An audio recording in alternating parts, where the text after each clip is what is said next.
cap în figură. Extraordinar, se poate fi acum gol pentru Austria, nu este. Este penalti. Este penalti. Se bucură.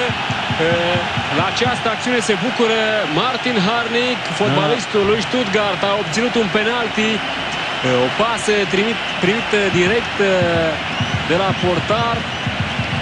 Și ce eroare face Jonas Olsson, cel care lasă pe Martin Harnik să-i sufle această minge și apoi ieșirea lui Isaksson. În față cu Isaksson, poate fi 1-0 pentru austrieci, se apropie Alaba, șutează și este gol pentru Austria!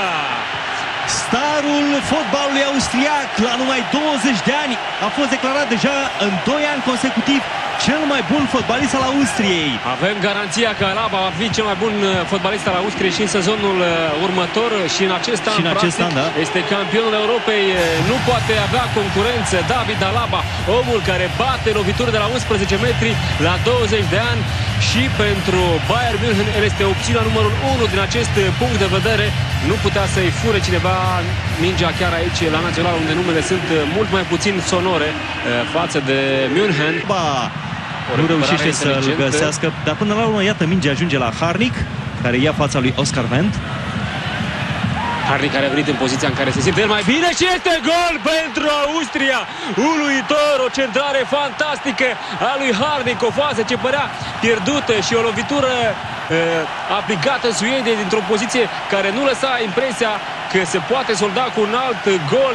Isaksson învins pentru a doua oară. Rezultat ce poate părea neverosimil la Viena. Austria conduce cu 2-0. O mare alb-roșie. Fabulos cum arată tribunele arenei Ernst Happel și revedem această lovitură de cap fantastică a lui Marc Janko, o centrare perfectă a lui Harnik. Ce partidă face și coechipierul lui. Precedentul turnul final mondialul din 86, însă aveam să ne calificăm la mondialul din 90.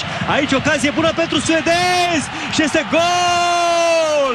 Gol marcat în minutul 82 de Johan Elmander și Suedia are 10 minute la dispoziție pentru a obține măcar un punct din această deplasare. Ar fi un obiectiv bun pentru suedezi, pentru că, așa cum spuneam, Suedia în continuare are un program mai bun decât Austria. Ce deviere din partea lui Ibrahimovic și până la urmă acest cuplu excelent Ibrahimovic-Elmander arată ca unul format din jucători ce joacă de mult timp împreună și Elmander înscrie.